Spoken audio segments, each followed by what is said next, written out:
ভাবছিলাম এই মেয়েটা কবে এত বড় হয়ে গেল, কবে এত বড় হয়ে গেল, একদম সব থেকে উঁচু জায়গাটা ছুঁয়ে ফেলেছে।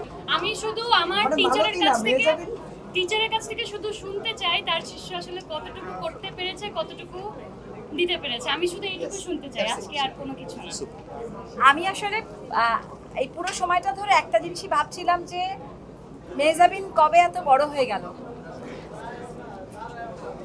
মানে কবে ও অনেক রকম, মানে মেহজাবিন হয়তো অনেক মাইল ফলক ছুঁয়ে ছুঁয়ে আজকে এসছে, কিন্তু আজকের ওর এই প্রিয় মালতী আমার মনে হয় যে ভবিষ্যতে ও আরও অনেক কাজ করবে, বাট এটার অন্যতম শ্রেষ্ঠ কাজ হয়ে থাকবে।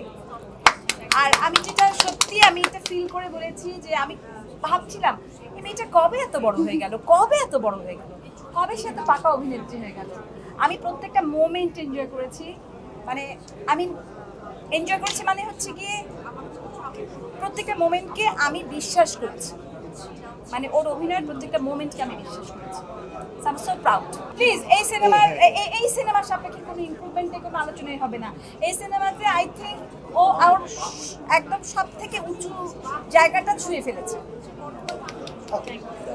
ঠিক আছে, মানে আমি সত্যি তো আসলে বলছি প্রত্যেকটা মোমেন্টকে বিশ্বাস করেছি।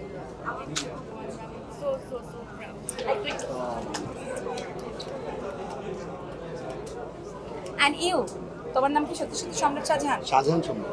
শাহজাহান সম্রাট, okay, very good job. Okay, and of course অভিনন্দন প্রিয় মালতীর সবাইকে, অ্যান্ড অভিনন্দন শঙ্খ, যদিও সেখানে নাই, and all cast and crew.